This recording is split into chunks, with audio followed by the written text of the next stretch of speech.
السلام علیکم ورحمۃ اللہ وبرکاتہ۔ وعلیکم جی میں السلام۔ نے آپ کو یہ ویڈیو بھیجی تھی جس میں یہ صاحب بتا رہے ہیں کہ اسپرے سے وضو کر سکتے ہیں ایک طرح سے، ہاں اسپرے ہے ان کے ہاتھ تو میں، ذرا بتائیے کہ یہ بات کیسے صحیح کرنا؟ ہے یا حدیث سے ثابت ہے کسی؟ ایک صاحبہ بتا رہی ہیں کہ میں نے حدیث پڑھی ہے اس طرح کی کہ ٹہنی سے انہوں نے کس طرح سے وضو کی، میں کس آپ کو طرح سے؟ بھیجوں گی، لیکن آپ اگر اس کا جواب دے دیں تو زیادہ بہتر ہے۔ ٹھیک ہے، میں انتظار کر رہی ہوں، کافی کئی دن ہو گئے اس کو۔ جی میں آپ کو السلام دیتا ہوں۔ علیکم۔ وعلیکم السلام ورحمۃ اللہ وبرکاتہ۔ دیکھیے، جس خاتون نے کوئی حدیث پڑھی ہے اس حدیث کا تذکرہ انہوں نے نہیں کیا ہے، اور بہت ساری چیزیں تو ایسی ہیں کہ وہ وہم پر مبنی ہو جاتی ہیں۔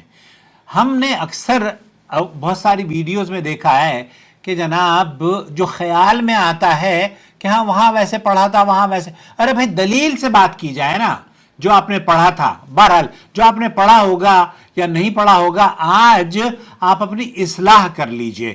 یہ جو سوشل میڈیا پر ویڈیو وائرل ہو رہی ہے جس میں مولوی صاحب یہ کہتے ہوئے نظر آ رہے ہیں کہ جو شخص کلی نہ کرے وضو کرتے وقت، اس ناک میں پانی نہ ڈالے تو بھی اس کا وضو درست ہے۔ دراصل اس طرح کی جو سہولتیں آپ کو پیش کی جا رہی ہیں بظاہر تو یہ سہولت معلوم دیتی ہے، لیکن سوال یہ پیدا ہوتا ہے کہ اس سہولت کی ضرورت تھی، اور کیا واقعی شرعی اللہ کے رسول صلی اللہ علیہ وسلم کے دین میں، اللہ کے دین میں اس رخصت کی اور اس سہولت کی کوئی دلیل ملتی ہے؟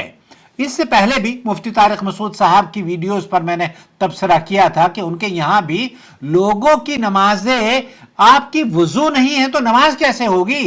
اس لیے آپ آنکھیں کھول کر ان مفتیوں کی ویڈیو سنا کریں، دیکھا کریں۔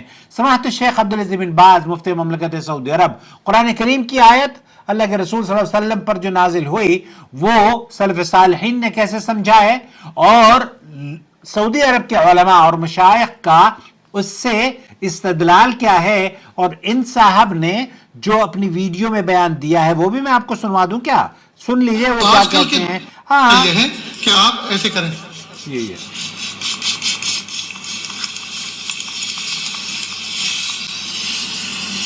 یہ انہوں نے ایسے کر کے منہ پر پانی ڈالا ہے اسپرے سے، اور یہ کہہ رہے ہیں کہ جناب وضو کے جو 4 فرائض ہیں ان فرائض میں سے منہ میں مطلب کلی کرنا اور ناک میں پانی ڈالنا ہے ہی نہیں ہے، اس لیے اس کو آپ نہ کریں، وضو آپ کا ہو جائے گا۔ بس آپ نے ایسے پانی چھڑک لیا اور ہاتھوں پہ پانی چھڑک لیا اور جناب سر کا مسح کر لیا اور پھر پیروں کو دھو لیا تو آپ کی وضو ہو گئی۔ دوستو، بھائی اور بہنوں، اس حقیقت کو تفصیل سے جاننے کی کوشش کرتے ہیں، کیونکہ منکرین حدیث کا جو فتنہ ہے وہ یہ کہتا ہے کہ جو قرآن میں ہے اس سے آپ فائدہ حاصل کر لیں، اور جو قرآن میں ذکر نہیں ہے اس کو آپ اتنی سنجیدگی سے نہ لیں، حالانکہ قرآن اور سنت دونوں ہی دین کی بنیادی اساس ہیں۔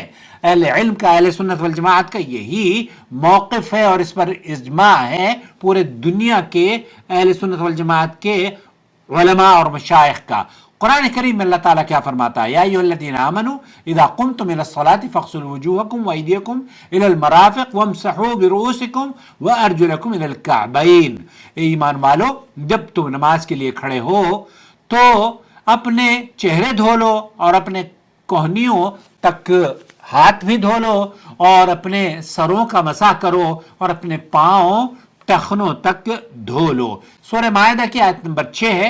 امام ابن قدامہ رحمۃ اللہ علیہ فرماتے ہیں کہ اس آیت سے آپ کو جو غلط فہمی پیش کی جا رہی ہے وہ یہ کہتے ہیں کہ جس نے بھی اس آیت کو، نبی کریم صلی اللہ علیہ وسلم پر نازل ہوئی، صحابہ نے نبی کریم صلی اللہ علیہ وسلم کو نماز اور وضو کرتے ہوئے دیکھا، ابن قدامہ کہتے ہیں کہ جس نے بھی اس آیت کے نازل ہونے کے بعد نبی کریم صلی اللہ علیہ وسلم کو وضو کرتے ہوئے دیکھا اور اس کی تفصیل انہوں نے بیان کی ہے، وہ یہ کہتے ہیں کہ اس نے کلی اور ناک میں پانی ڈالنے کا ذکر کیا ہے، اور آپ صلی اللہ علیہ وسلم کا اس پر ہمیشگی سے اختیار کرنا اور اس پر عمل کرنا اس بات کی دلیل ہے کہ نبی کریم صلی اللہ علیہ وسلم یہ واجب عمل ہے اور آپ علیہ الصلوۃ والسلام نے کبھی ترک نہیں کیا ہے.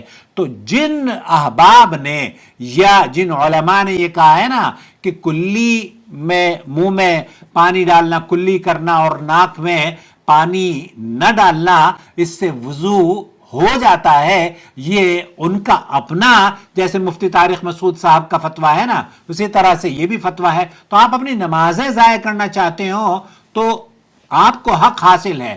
البتہ یہاں سعودی عرب کے جو علماء ہیں، شیخ عبدالعزیز بن باز ہیں، شیخ عبدالعزیز بن باز سے پوچھا گیا، شیخ عبدالعزیز بن باز یہ کہتے ہیں کہ نعم الاستثناء، دیکھیں ان کی آواز سن لیجئے، میں ناک میں پانی نہیں ڈالتی تو کیا ایسا وضو کرنا، نہ میرا ناک میں پانی نہ ڈالنا اب میرے وضو کو صحیح ہے یا باطل کر دیتا ہے؟ نعم الاستنشاق والمضمضة لا بد منهم. الاستنشاق والمضمضة لا بد منها من الغسل الوجه، الوجه یہ من جملة الوجه. من جملت الوجه. یہاں سماعت الشیخ عبدالعزیز بن باز یہ فرما رہے ہیں کہ آپ کا کلی کرنا اور ناک میں پانی ڈالنا یہ چہرے ہی کا حصہ ہے، جو کہ آپ کو اصل میں غلط بیانی کر کے شاید آپ کو سمجھانے کی یہ کوشش کی جا رہی ہے کہ جناب یہ غیر اہم بات ہے، حالانکہ یہ غیر اہم بات نہیں ہے. شیخ محمد بن صالح العثیمین کیا کہتے ہیں؟ کلی کرنا اور ناک میں پانی ڈالنا وضو کے فرائض میں سے ہے، کیونکہ یہ چہرے دھونے کا حصہ ہے. اللہ تعالیٰ نے قرآن کریم میں چہرے کا حکم تو دیا ہے نا، جو یہ بھی قائل ہیں. اب آپ یہ بتائیے کہ اس چہرے میں ناک اور کلی ہے یا نہیں، یہ منہ ہے یا نہیں ہے. اب اگر کوئی یہ کہے کہ نہیں جناب ناک اور کلی یا منہ میں پان، یہ منہ آپ کے چہرے کا حصہ نہیں ہے، تو ہم اس سے کہیں گے اپنی آنکھوں کا یا اپنے دماغ کا علاج کروا لے. شیخ محمد بن صالح العثیمین کے بعد شیخ صالح الفوزان کیا فرماتے ہیں؟ کہتے ہیں کہ جس نے اپنا چہرہ دھویا مگر کلی اور ناک میں پانی نہ ڈالا، اس نے ڈالنا چھوڑ دیا، اس کا وضو صحیح نہیں ہے، کیونکہ منہ اور ناک چہرے کا حصہ ہیں. اسی طریقے سے سعودی عرب کی جو فتویٰ کمیٹی ہے وہ یہ کہتی ہے کہ لا یصح وضو من ترک المضمضہ والاستنشاق، جو شخص کلی یا ناک میں پانی ڈالنے کو چھوڑ دے اس کا وضو ہی صحیح نہیں ہے. یاد رکھے ایسے فتنوں سے متاثر ہو کر اگر کوئی شخص کلی اور ناک میں پانی ڈالے بغیر وضو کرتا ہے تو اس کا وضو مکمل نہیں ہوتا، اور جب وہ وضو ہی نہیں ہوئی تو پھر نماز کیسے ہوگی؟ قرآن کریم میں اللہ تعالیٰ فرماتا ہے یا ایھا الذین آمنوا اذا قمتم الی الصلاۃ. یہاں اللہ رب العالمین نے، اور شیخ محمد بن صالح العثیمین کیا فرماتے ہیں اس آیت کی تفسیر میں؟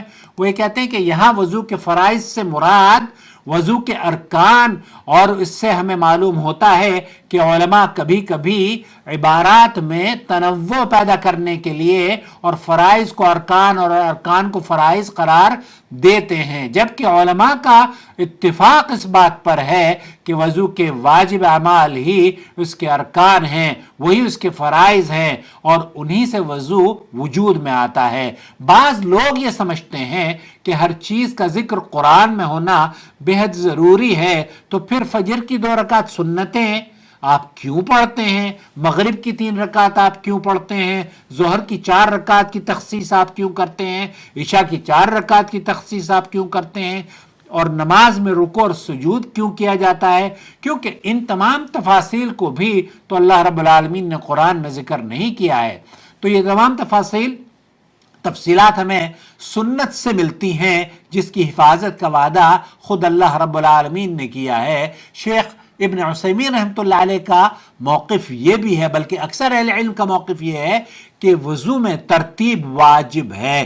یہاں جو 4 ترتیب 5 ترتیب آپ کو بتاتے ہیں نا کہ یہ 5 وضو کے رکن ہیں، تو شیخ محمد بن صالح العثیمین کہتے ہیں بلکہ اکثر اہل علم کا موقف یہ ہے کہ وضو میں ترتیب بھی واجب ہے. ہمارے یہاں تو انڈیا پاکستان میں یہ کہ آپ نے کلی کر لی، پہلے منہ دھو لیا، پہلے ہاتھ بس اور وہ ان کے یہاں تو ترتیب کا خیال ہی نہیں ہے. مفتی صاحب کہتے ہیں وہ بیچارے کراچی والے کہ آپ نے پانی ڈال لیا بس ہو گیا, اللہ انہیں ہدایت دے.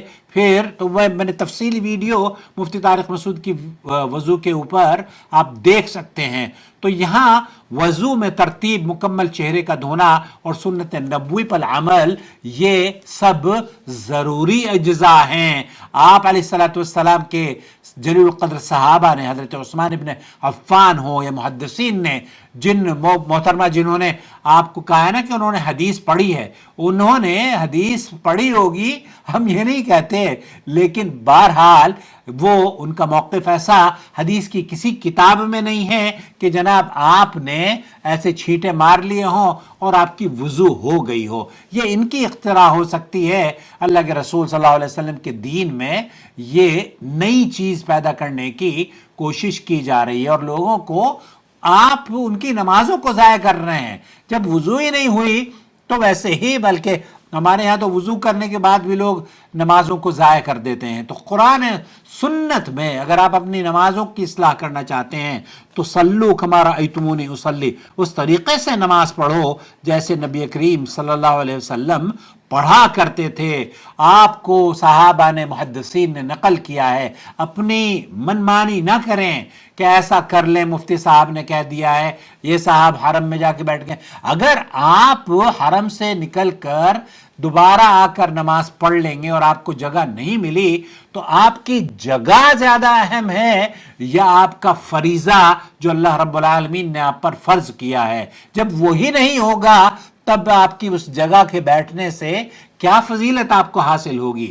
خلاصہ کلام یہ ہوا کہ میرے عزیز میرے دوست, وضو میں ترتیب بھی اہم ہے. وضو ویسے کریں جیسے نبی کریم صلی اللہ علیہ وسلم نے کی ہے. میری تفصیل سے ویڈیو اس پر موجود ہے. اور دوسری ایک اور اہم بات, انٹرنیٹ پر موجود ہر ویڈیو پر آنکھ بند کر کے یقین نہ کیا کریں. علم حاصل کریں لیکن اہل علم سے رجوع کریں. ایسے گمراہ کن کلپس اکثر منکرین حدیث کی طرف سے پھیلائے جاتے ہیں, خاص طور پر حج کے دنوں میں. تو دو مشغول ترین, محبوب ترین مشغلے ہیں ان فتنہ اور فساد پیدا کرنے والوں کے. ایک تو یہ کہ لوگوں کو شک اور شبے میں ڈال دینا, دوسرے یہ کہ انہیں بجائے اس کے کہ تیار کر کے بھیجیں, وہ یہ کہہ دیتے ہیں کہ آپ سعودی عرب جا رہے ہیں, وہاں کے علماء کی مت سننا, ہم تو حنفی ہیں, ہم تو شافعی ہیں, ہم تو فرق پتہ نہیں. ارے تم مسلمان ہو اللہ کے بندے, ویسے حج کرو جیسے نبی کریم صلی اللہ علیہ وسلم نے کیا, ویسے نماز پڑھو جیسے نبی کریم صلی اللہ علیہ وسلم نے نماز پڑھی, ویسا وضو کرو جیسے کہ اللہ کے رسول صلی اللہ علیہ وسلم نے نماز اور وضو کری. اللہ کے رسول صلی اللہ علیہ وسلم نے پوری زندگی کسی بھی دن بغیر کلی اور ناک میں پانی ڈالے بغیر وضو نہیں کیا. یہ ہمارا دعویٰ ہے, چیلنج ہے. آپ کو اگر اس کے برعکس کوئی چیز نظر آ جائے صحیح احادیث میں تو ہمیں ضرور شیئر کیجیے گا, ورنہ اس مولوی کی ویڈیو دیکھنے کی پھیلائے مت, ڈیلیٹ کر دیں. اس لیے امت کو اس فتنے سے بچنا ہوگا. قرآن و سنت دونوں پر ایمان رکھیں اور دونوں سے رہنمائی حاصل کرتے رہیں. یہی دین کی اساس, بنیاد اور جنت کے حصول کا سبب بن سکتا ہے. اپنا بہت خیال رکھیں. والسلام علیکم ورحمۃ اللہ وبرکاتہ. اپنی رائے سے ہمیں ضرور نوازیں اور تعصب سے کام نہ لیں. اپنی نمازوں کو اللہ کے لیے درست کر لیں.